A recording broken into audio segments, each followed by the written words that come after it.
Dembi, you'll give me hands up when I start.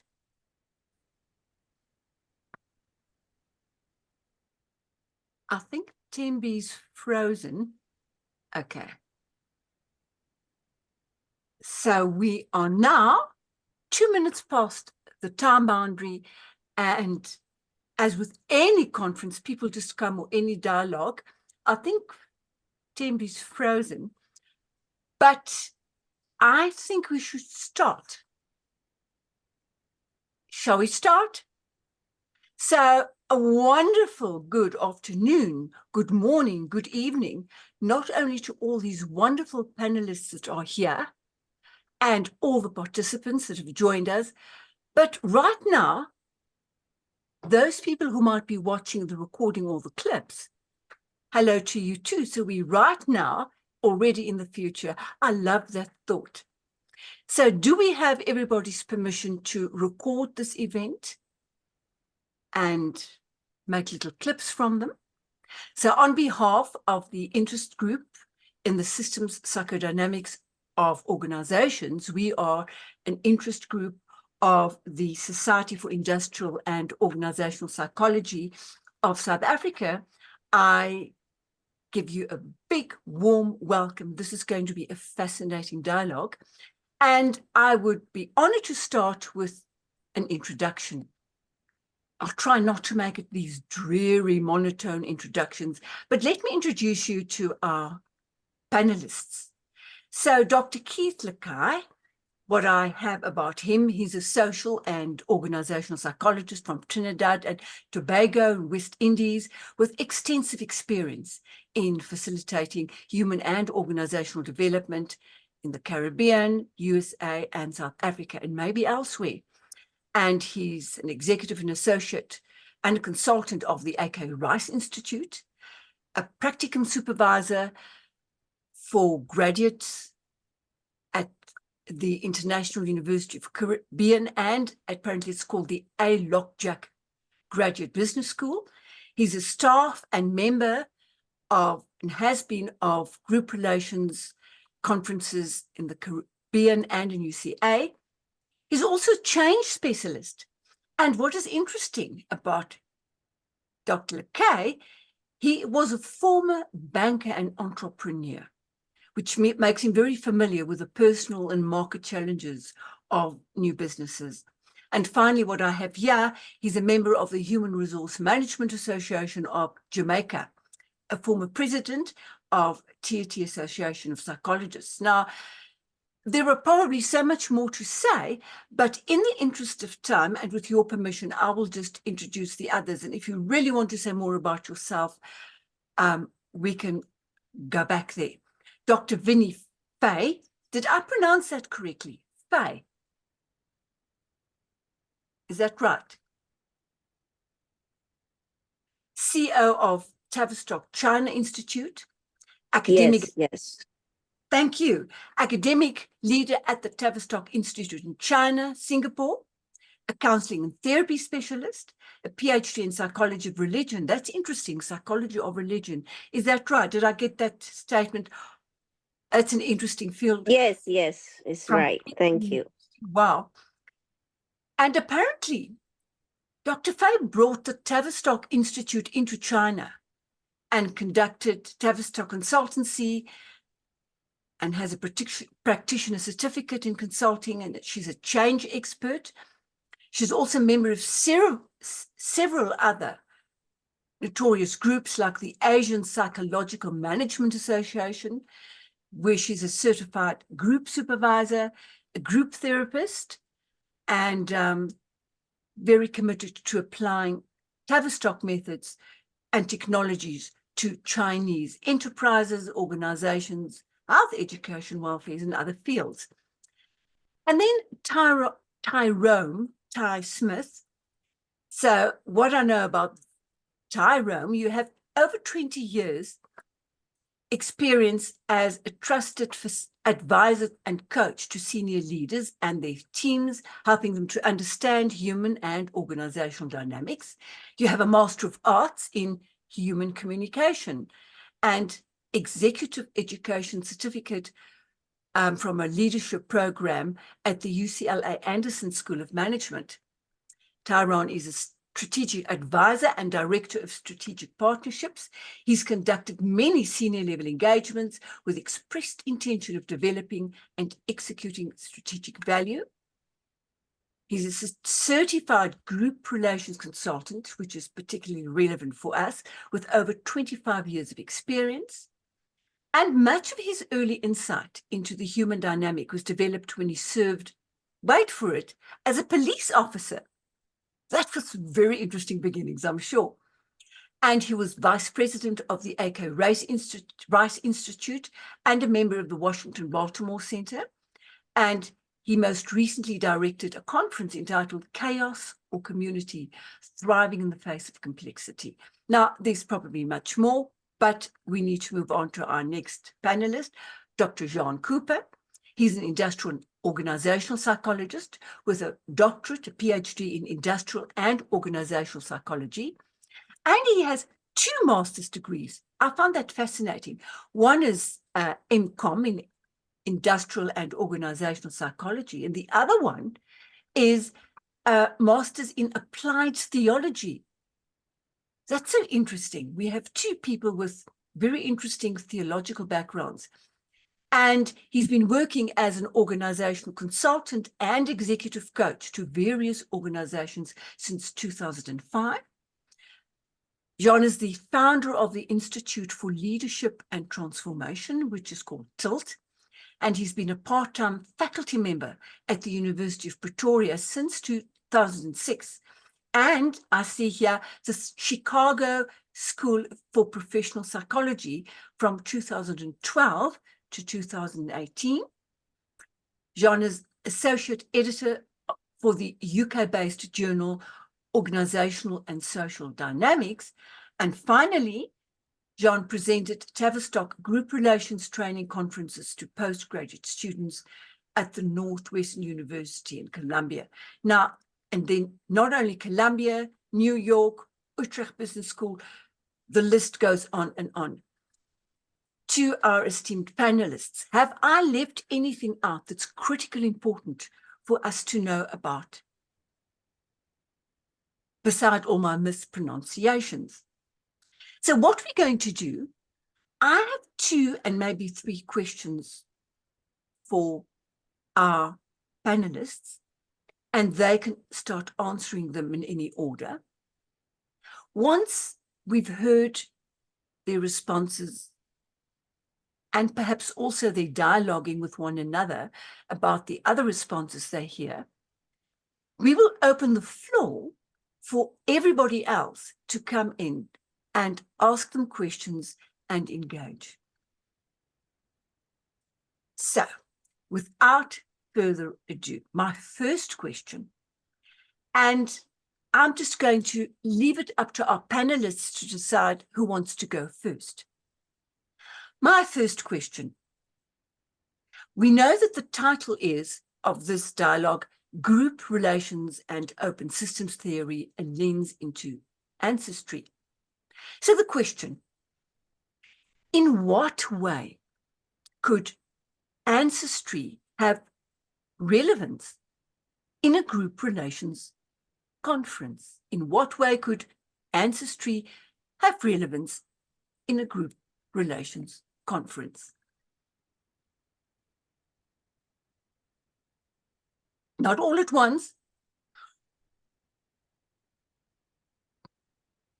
So I'll start. Good morning, good afternoon, good evening, wherever you are in the world. And I appreciate the invite to be a part of this panel.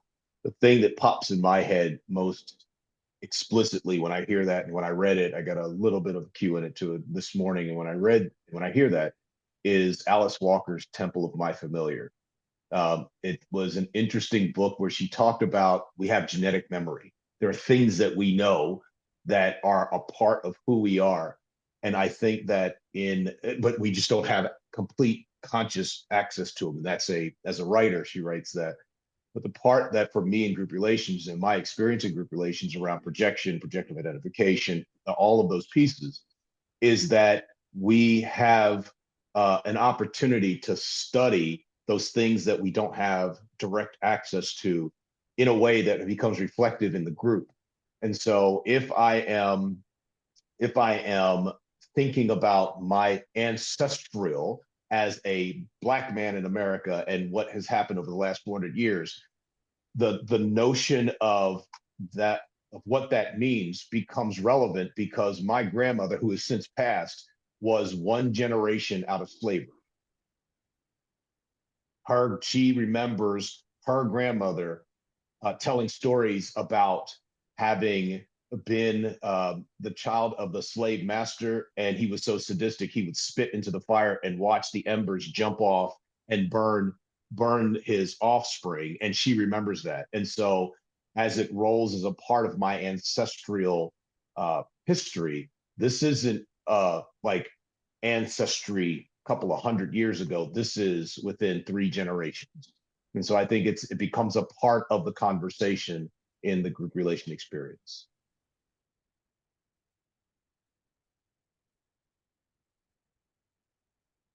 Such a nice way to start, and thank you for that.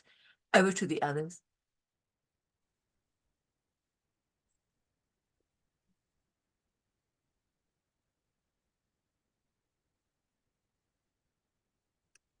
I remember my first GRC back to 2010. 2010, yes. And when I went to US, Baltimore, to participate, Rosalind Josephson as a director. So it's my first time in GRC. I'm the only yellow, Chinese. And all the people around me are white people, men, women, and Black also. And I'm so nervous because it's my first time. I don't know what to say among all the strangers. And I remember in the large group, the first question I asked people, where do you come from? In my mind, I want to know people far back, their parents, or maybe which part of Europe they come from, because that is US. So for me as a Chinese, the way I associate with people naturally become, I'm from China, but where do you from? What I mean is your father or father's father, that's the only way, maybe from British or German or Holland. That's the only way I can distinguish people. Otherwise, I feel it's so interesting. And, in my mind as a Chinese, the way to associate people, because people look very similar in my eyes, just like you look at Chinese, it looks so similar. So you see, it's naturally I want to know, the resources, the origin of people. Yeah, this question remind me about that piece. Yeah. Where do we come from? Thank you so much for that. And now that we will come back to one another's responses, we have 2 keynotes who are polite. Who goes first? Okay, I'll go. I think for me, I think we very often, well, I think in the first place, we overestimate our rationality and our free choice, I think. And then I think what psychoanalysis and group relations do in terms of the opportunity, it provides us the opportunity to explore how things that happened to us from when we were very little, how those things are impacting us unconsciously. And I think this theme, the theme of ancestral meaning systems, challenges us to go much further than that. Just to acknowledge to ourselves that the forces involved in shaping our way of making meaning of our day-to-day experience are, they go back centuries. So I mean, there's one thing about myself that happened quite recently. I went on a motorcycle trip from South Africa to Spain end of last year. And there was this moment which, of course, as a white man on a European motorbike, riding through West Africa, they're becoming aware of, it's like you look in a mirror and you see things about yourself and my ancestry that are not so nice to see, and to be reminded of the type of stuff that you would like to forget and not think about. And I think, me and my parents, we weren't part of the apartheid thing, so we are not. Then you go there over a long period of time for 80 days, and you start to realize that there was one. I'll just share one little incident.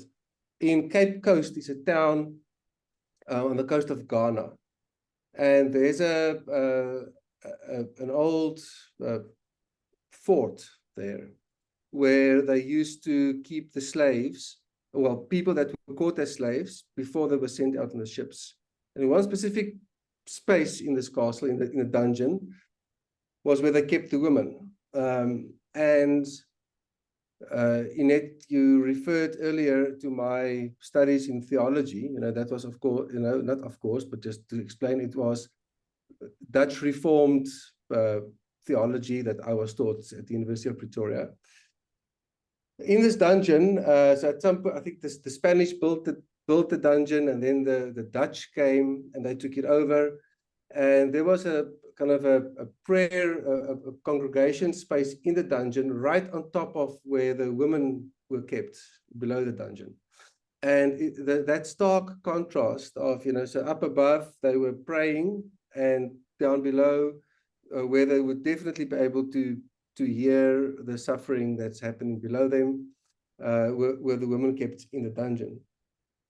And if you stand there, when it happened centuries ago, and the local people that take us on the tour are very, very polite, they almost, are sensitive and care about us. What will it do to us now to see this part of our history?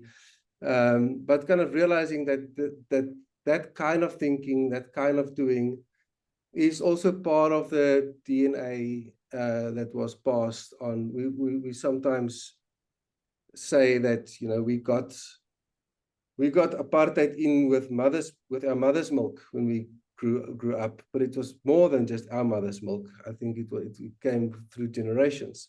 And the group relations conference, the way the conference is set up, provides it, before you know it, you and your entire history is present there in ways that you don't know how and why. And you start to become a little bit aware of it through the way in which you see others react towards you. And sometimes it feels jarring because, I'm this good guy, how can they react like this towards me? And then start to, get offered this very rare opportunity to study and explore parts of yourself, and of course part of yourself in relation to others that you didn't even know existed. Yet it is very present, that that whole history is present in the here and now as well. So I think that's why a conference is such a gift, and I think that especially when it calls us to also study our ancestry. Yeah. Well, that's food for thought. Thank you. And Keith, just unmute yourself, because we'll be very sad if we can't hear you.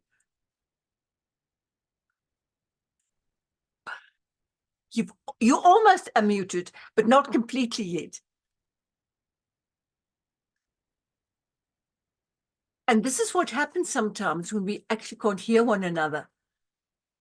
I'm going to see whether I have a magical way, possibly of doing it here. So ask to, no.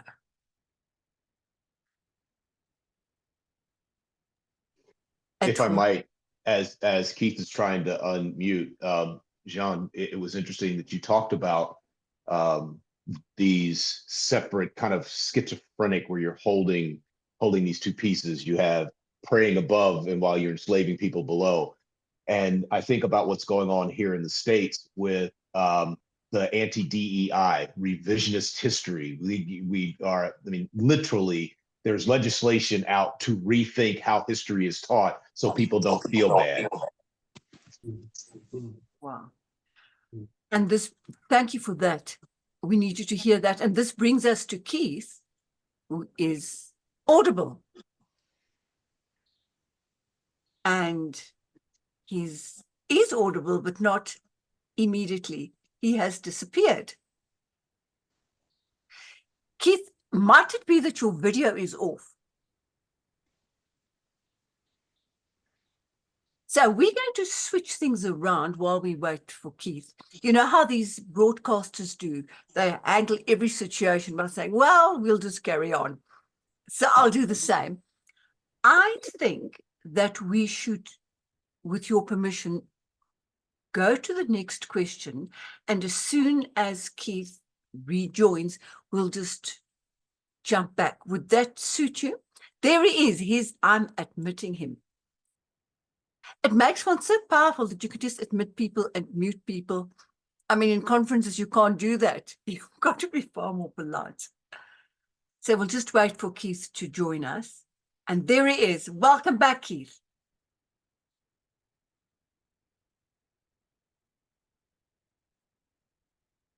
And we almost hear you, but we see you very clearly. And I can hear your heart thumping. Or is it mine?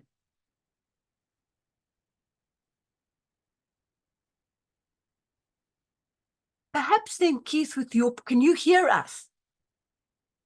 Can you hear us, although you can't speak, Keith? Okay. Our ancestors are very busy at the moment. While we wait for Keith, I'm going to start the next question. And Keith, just do a or a something that we know that you are more fully here than you are here. Okay. So my next question to the panelists so far that could speak, I'm about to show you a photograph from the publication Yoruba Art and Culture. And I'll repeat this question, but as explained next to the artwork images. These artworks are masks that represent, respectively, Ngun ceremonies to honor ancestors and Gelede festivals honoring the power and authority of females. So the question, based on the picture that I'm about to show you now, is in what way might these artworks represent modern organizational notions of masks, ancestors, and leaderships? Do you see the picture? You can see it? And again, Keith, as soon as you are audible, just let us know, but we will then continue. So I'm going to make this slightly larger. So here we have 3 objects of art. And they represent masks and honoring ancestors and also celebrating woman and motherhood. So the 3 panelists who are able to speak, would anybody want to start and just say something about this? And I'll just keep the image on for a short while and then I'll just stop screen sharing.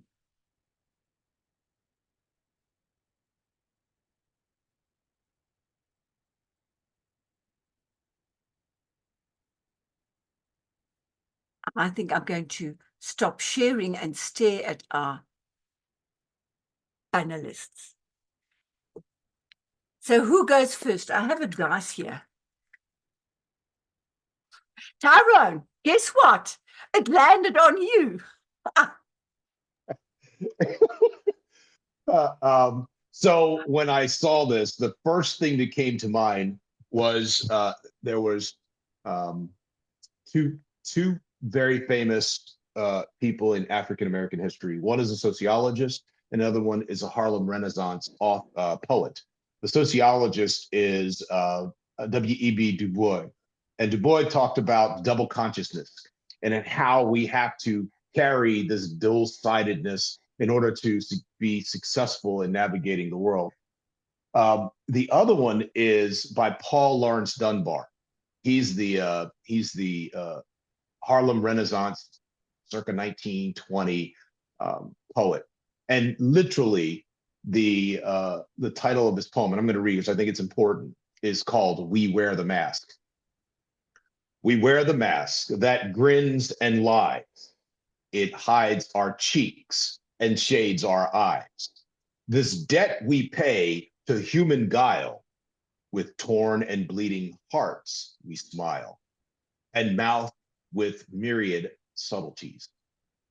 Why should the world be overwise in counting all our tears and sighs? Nay, let them only see us while we wear the mask. We smile, but oh, great Christ, our cries to thee from tortured souls arise. We sing, but oh, the clay is vile beneath our feet and long the mile.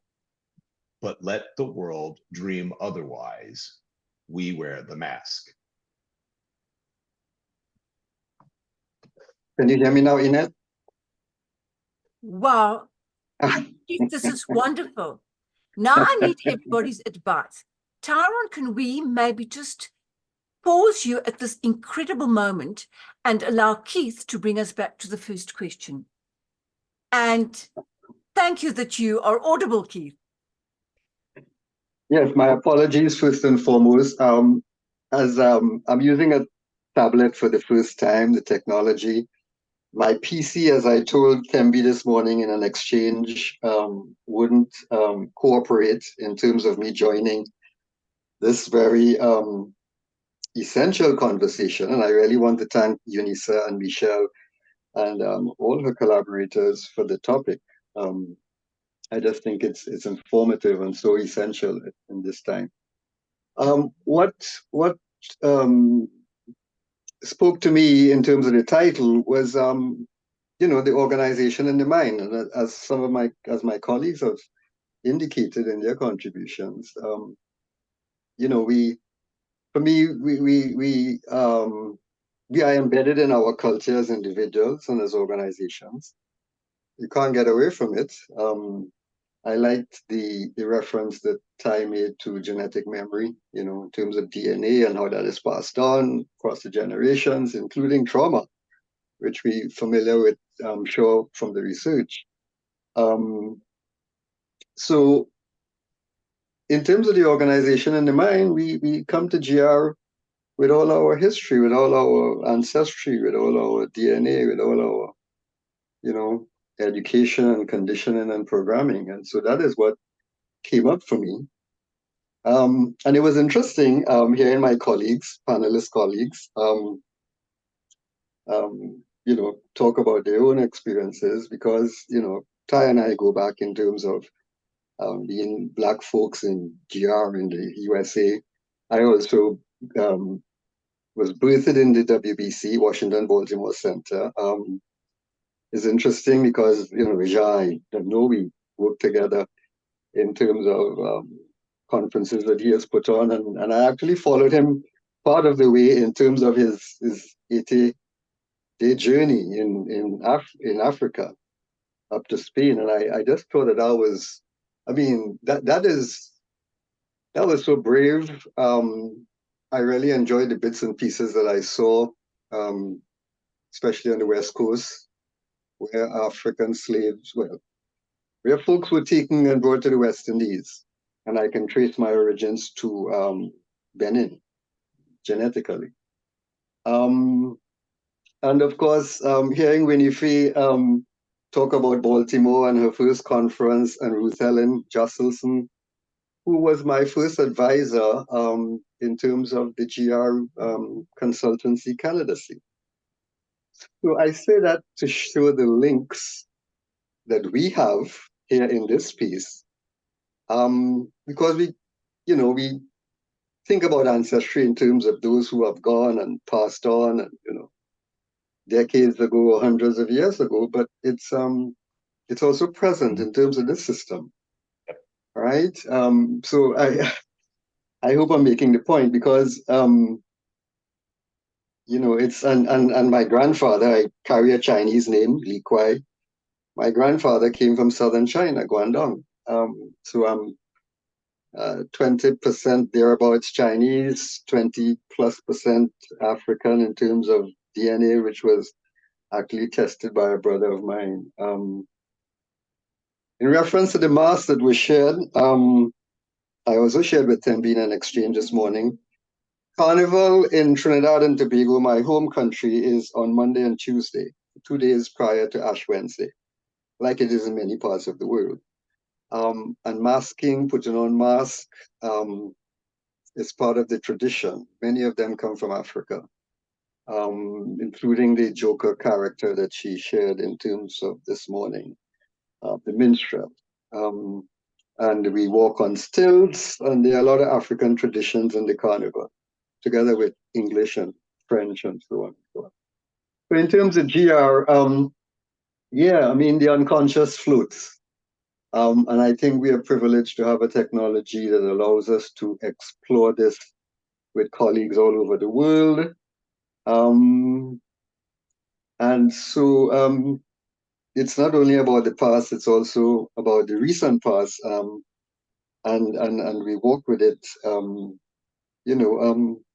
it's really a privilege to be able to explore these things in terms of group relations technology. I'll stop there for now. Thank you so much, Keith, also for coming back. What I'm going to do now is just move back, Tyrone, to you. You read us a very powerful poem. Would you like to just elaborate a bit? Can we go back to that space and you could just continue your bit? If that's all right. Yeah, yes, please. Thank you. I think that it speaks to the hidden parts, but the hidden parts are painfully hidden inside a painfully constructed experience known as the mask. And so is the mask in reference to hiding who we are, our internal constructs from other people, or is it to protect them from our internal constructs?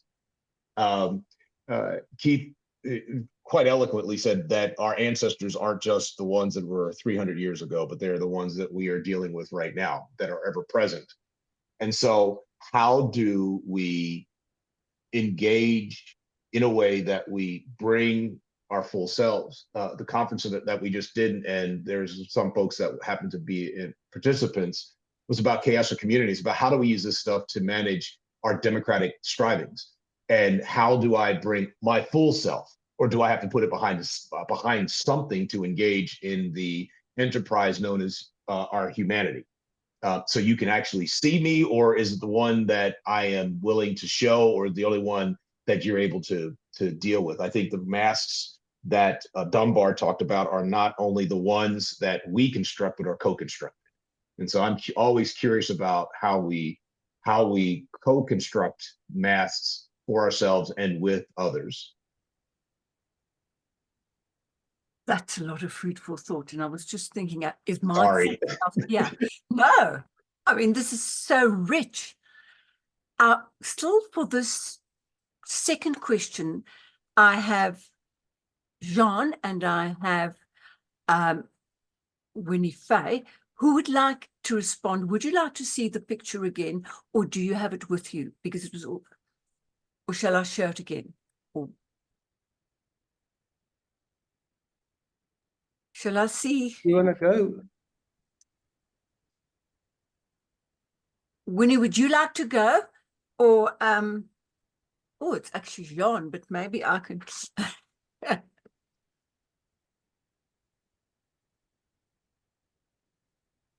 Jean, maybe you can speak to the Okay. picture. I mean, what struck me immediately when I saw it was these masks are made explicit. They are not hidden. So it says something. It feels to me like an acknowledgement of masking and an acknowledgement of the past, maybe an acknowledgement of the scripts that we are playing and according to, as opposed to in organizations. My sense is that very often the masks are hidden, and I think we are becoming increasingly clever at hiding them. So we maybe especially these days, there's a lot of work being done in organizations on, let's say, authenticity, emotional intelligence, showing yourself, showing up, being present. A lot of work is being done in organizations, but I think much of that work, we are clever beings. Well, we think we are clever, we humans. So we kind of use those things to hide our masks even better. So you now have a mask to hide the mask, as opposed to these artifacts that you're showing that are explicit. So I'm there. If I wear that explicit mask, I'm acknowledging, you know what, I'm wearing a mask. I'm playing a script. I'm trying to get by. I'm not fully okay. As opposed to just hiding, kind of keeping it hidden. So that's kind of what I appreciate about this acknowledgement, this external making concrete, the fact that we've got so many hidden masks and scripts. The other part is the question. So the masks that I am wearing, who are they for, and whom are they from?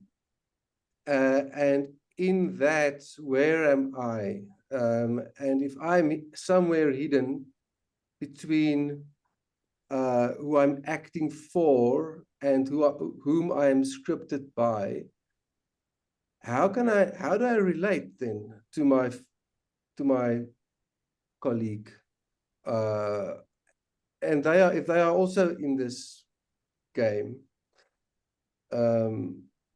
what are we busy doing? The games we play become so complicated, so hidden, so behind the scenes. Yeah, I think in a way we are making life very complicated with these invisible masks that are so loud and visible. Jean, thank you very much for that. Winnie, do you have any comment or response? When I hear Taram's poem, my association is the coming year, the Chinese New Year Eve. Yes, tomorrow. I mean today. Yeah, now is after midnight already. It's today. So the New Year is Dragon's Year. So I associate with the mask with defense system. It's like I feel the dragon. It feels like the snake wearing the armor, you know. So that's for battle. I'm a therapist. Normally, I have many patients, so I'm so aware that sometimes human beings need to wear mask or armor, and it's necessary for survive. Otherwise, your true self is so vulnerable. How can you show yourself to the hostile outside if without mask or armor? You couldn't survive. So I associate with recent history, Cultural Revolution, all those horrible time. if once you speak something from your true heart, you might be end up with in prison or die. So the mask is necessary sometimes. Of course, it create a lot of problem later on, but at least you survive. Yeah, that is. And also the picture just now, I think also show the noble in the leadership, the female leadership, the mask is in Chinese society also. If you're a leader, you're no more your true self. You need to be in a kind of people's imaginary, faultless. You have to be. So the mask is really noble part also. Not your true self. People won't expect you to be true self. It's too weak, too vulnerable, and people won't like it. So that's my association. Winnie, thank you so much for that. I'm just going to turn to Keith again, if I may. Keith, you came in with part of your first response. Do you want to add anything to Yes. Mhm. this picture? Yes, absolutely. One of the things about the mask, for me, I found it interesting that what was shared came from the Hearst Museum,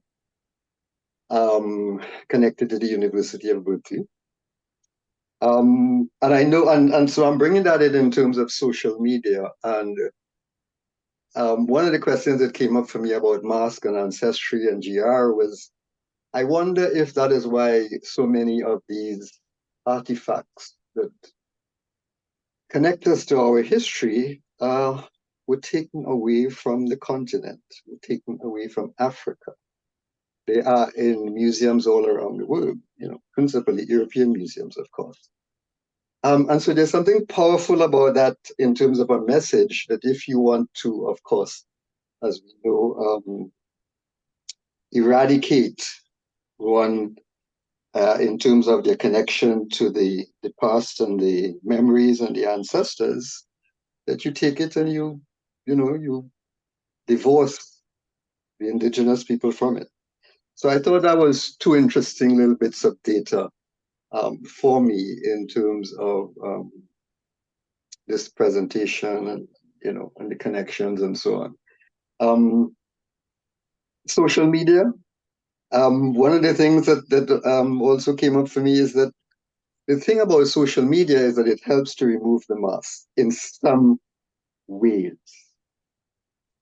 because we have access to information, right? And it's live. And so it helps. I'm not saying that it does it totally, but the beauty of it is that if we are motivated, we can use social media to help educate ourselves and to remove some of the masks that have been taught to us so that we could relearn, reprogram, re-educate ourselves in terms of our ancestors in the past. And I think that is very, very much in vogue right now, and hopefully it will continue.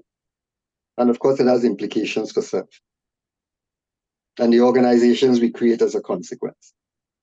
Wow. Keith, thank you very much. I feel that it's appropriate at this point to invite anybody present to either address any one of our amazing panelists or explore more of what we have already heard here. And please just feel free to do so, because this is really a very rich discussion.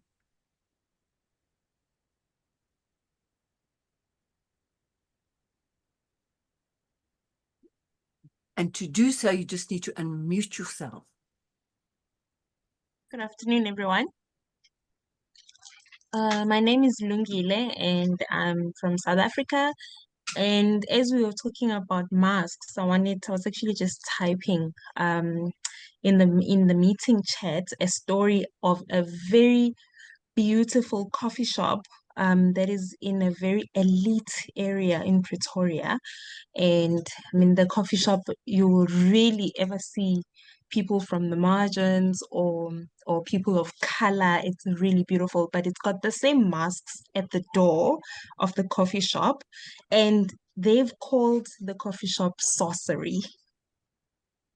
So I find that, every time I visit the coffee shop, I'm like thinking, this is very interesting. Why would they label it sorcery? And even the people who make the coffee, there isn't necessarily like Black people as such. I mean, I don't know if you are in South Africa or if you visit South Africa, you know that a lot of people who are waiting the tables would be the people of color, but you can tell that the owners of the place are white or Western people. But for them to use the term sorcery and then bring these masks was very interesting for me. So as as you were talking and you were just referring to what lies behind the mask, and it really just got my mind pacing in terms of um not only losing meaning in terms of what these masks stand for from an African perspective, me being African as well, but just like the Africans also like forgetting and some of the information being lost, but also just like a turning around of meaning of items. So like those masks have nothing to do with sorcery, but in that coffee shop it's sorcery. So yeah, I thought I would share that. I thought that was very hurtful, um, interesting, but it also something that makes me think about how history is retold, going forward. If this represents sorcery, according to this group of new knowledge that comes from who knows where, if nobody writes or nobody protests or nobody speaks up, then it becomes kind of like the new truth. Yeah, that's my input. Lungi, that is so helpful how history is retold. I'm sure comments are not going to come because this is big. Yeah, I really want to thank you, Lungile. And I'm not going to directly respond to your comment. Maybe somebody else will. Because I think, I mean, I really hear what you are saying. And what I have been struggling with is to find a word that describes the connection amongst people that for some people may feel like sorcery and in some ways demonizing the connections. And what has been for me very interesting is Leo greeting you in Zulu, while I was on Google looking up the word, in it, I do not know how you pronounce it, but for me it's gelede. So that word is for me very interesting because it means, it's in Afrikaans, it means this part of you. Any part that's like that is a lit. And I was very interested to find that connection in the language. And what it also means is of the past. That is also what the word means in Afrikaans. So it means how we are different parts of the whole, and it also means of the past. So that for me has been very interesting, that when Zulu was being written in the chat, that is what I was busy with. And I think that what the panel members really reminded me of is how we in the unconscious can find a reality, but how we in ancestral meaning systems also find a reality, and how though that realities speak to each other, and how ancestral meaning systems really takes us back to our ancestry in the time before time. Okay. Thank you to the panelists, and thank you, Lungile and Michelle. And this makes me think how the panel had, they said how ancestry is not only 1,300 years, but it's also with us as well, and how we live that on here now. And that I remember, and I wonder if Jean will remember this, that I visit. So it took me to this moment, as everybody's explaining, that I visited Jean's office, and I hope you don't mind me sharing. I visited John's office, and then when I got there, I made myself comfortable and I said, I'm gonna make myself tea. Do you want some? And then John said, okay. Then I went to the kitchen, but in my mind, I don't want to hold 2 cups like this. So I thought, let me get a tray and take the tray, the tea on a tray to Jean, and then I'll come back for my tea. Then as I came and presented the tea to him, and this, in that moment, I didn't make too much of it, but in this conversation, it took me there because I realized that a lot was spoken about our ancestry, that we didn't have words to talk about what is happening. I'm looking at him freaking out that I'm bringing tea, and I'm not understanding why he's freaking out because I'm bringing the tray.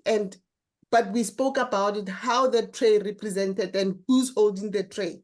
That he was sitting down and I'm pointing over the tray.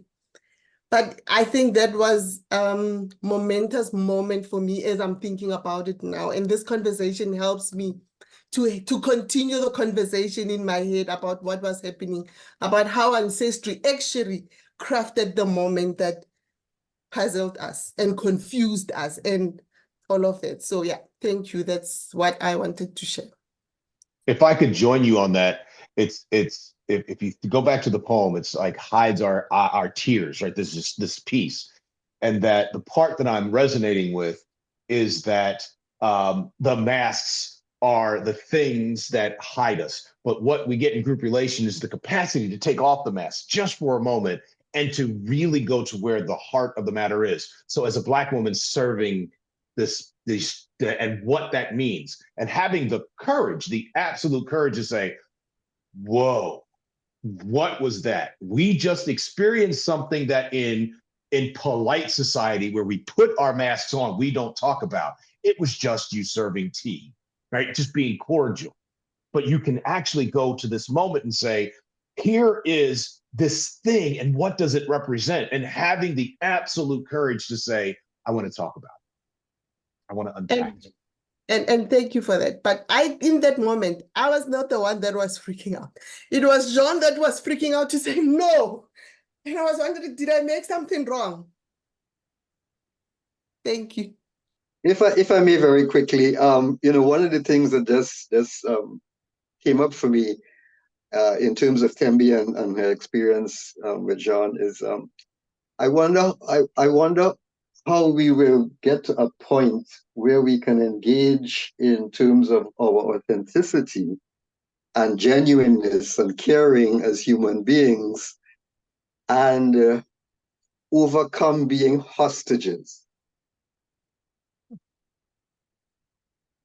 I know it's tough, but I'm an idealist. What can I say? And maybe GR allows us to do that. And I wonder if I can come in here because I have been preoccupied with exactly that and the previous conversation. So I spent 8 years of my life in Ghana, and I spent a lot of time at that slave castle that John was speaking about. And then I visited Chicago and I visited the Slave Museum. And the contrast in terms of how it's framed, the narrative that we use to make sense of our dramas or our masks, I'm not sure, is I had 2 stories. And I don't know how to, as a white female in South Africa, really console it. Really, I don't know. So in Ghana, my Ghanaian friends told me, what are you doing? You even steal our what we did. We sold our children. we were part of it. You even still that as Brunies, white-skinned people, you. And then if I go to Chicago, there's guilt and shame. And I don't know where I stand as a white person in relation to that, because I feel more of the guilt that I can relate with that my friends told me in Ghana. I'm wondering in terms of I'm preoccupied with the mask that we put on to deal with our own trauma and our own guilt and our own vulnerability. And I'm also so very aware, if we just can let it down, how easy and fun truth and light truth really is, if we can just put that down. So that's where I am currently, is how we frame things and how we use words to make it palatable, I guess, digestible for us. Rika, thank you so much. Although we are 3 minutes away from our original time boundary, I want to trick us and pretend that we still have 5 or 6 minutes. Can you imagine that with me? Because I've never been particularly good with time boundaries, and this is a very rich conversation. I'm not even going to ask if I have your permission. I'm just going to do it. So let's say we have another 6 minutes. I think that helps me, because there's something about the mask that I forgot. I do not know how I'm going to link to this conversation now, but I do see the mask as the artifact, as one of the artifacts of the ancestors that has, that in some ways, indigenous knowledge systems are not permitted to speak to in certain narratives. And for me, that artifact is a memory and a permission to have my ancestors with me all the time. So I do not experience the mask as a covering up. I experience the mask as the opening and the path to connect to my ancestors, and permitting my ancestors to connect to me.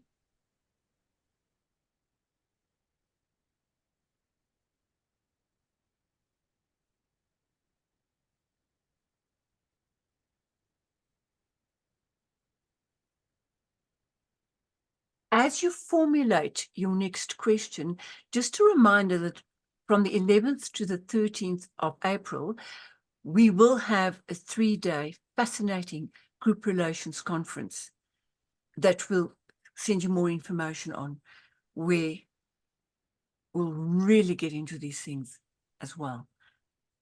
Diarize it if you can. And I really invite a few final comments or questions in this rich space. If I may go after Michelle, I must say I found the question of the mask very challenging. One, I realized that I don't know the meanings behind many of the masks, which I have seen many times, and which are a very significant cultural artifact, you know, in Africa. And as I was looking at the mask, I remembered an experience which happened to me a few years ago. I was training in Polokwane, and I was accommodated in a lodge when I realized that I was drawn to this particular mask in the room. At first, I was not very excited about its aesthetics, you know. But then something very strange and magical happened to me. All of a sudden, I couldn't stop laughing. You know, it was as if there was a presence in the mask that was really making me very hysterical. I was just laughing and I could not stop.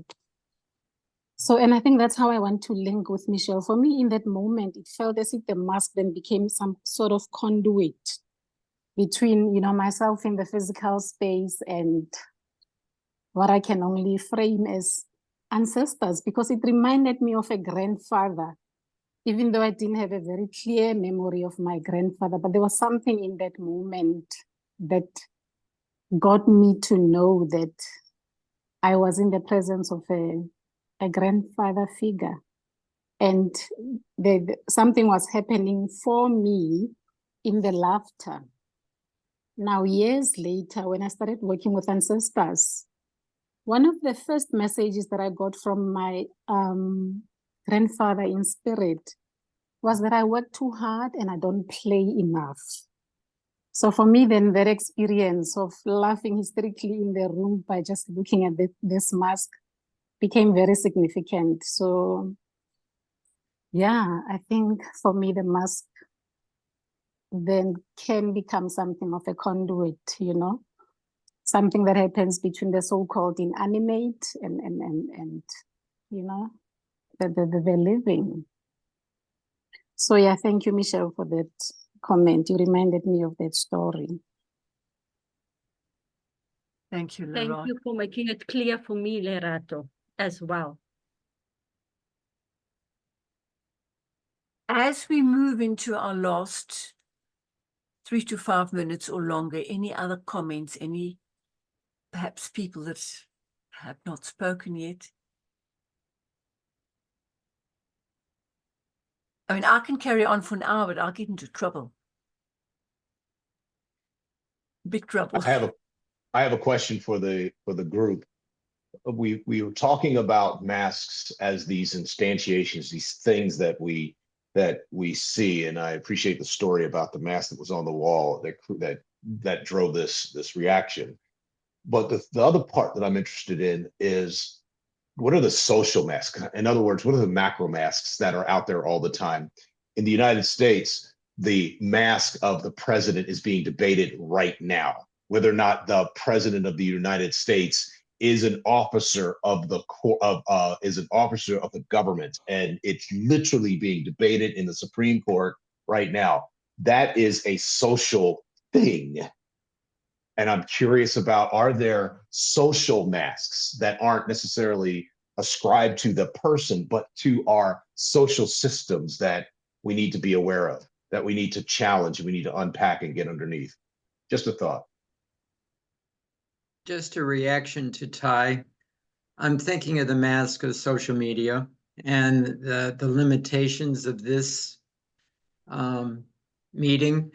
As much as I'm excited in some ways to see people that I haven't seen in years, but there's something very limiting about this not being an embodied experience.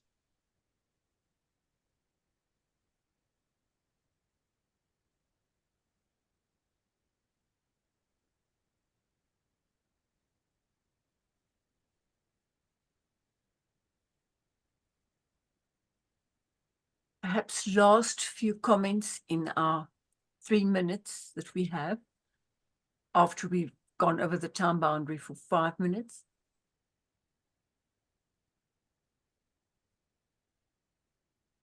We will make clips available of this recording that we will also send you. I really like the comment from Tom in terms of the embodied. And one of the things that that really stands out for me is that these festivals, and I think that Keith referred to carnivals, etc., in many cultures, is the embodiment of ancestors. And we must live with that. And we must trust that they protect us. And that for me was elicited by your comment, Tom, that I must know that my ancestors sit with me when I do something important. And I know that. I must know that my ancestors walk with me when I walk an important part. And I know that. And sometimes I must go and visit them. And that is also very important. It's not just about them in spirit, which is not an embodiment being with me. It's about me being with them in the way in which they can present themselves to me, which of course is the way the unconscious speaks to us as well. And Louise has put her camera on, and it might be to thank or just to suddenly become available. Are you going to thank everybody, Louise and Tembi, for arranging? Yes. Yes, I really don't want to even interrupt our discussion. There is so much to think and so much to carry, and it was such a rich and powerful discussion. I really just want to say thank you to the panelists for being part of the Expo dialogue. It is really appreciated. And I see we've got so many people here from all countries almost. I almost want to greet everyone one in person or so, but I will not do it. It will not keep us longer. I just want to say thank you, and thank you for all your comments. Really powerful, and I'm really looking forward that we can maybe take this conversation into the Group Relations Conference in April. I think there is so much room. Every time we do it, more things come up, and the masks and everything. Yeah, I'm a little bit overwhelmed. But once again, thank you, Tembi. Thank you, Expo Exec. Thank you, SIOPS people. Thank you, everybody that else was here. Really, really appreciate it. Okay. Thank you. And maybe we should say this is not goodbye, but it's au revoir, because we'll see one another again in April. Yes. Thank you. Thank you.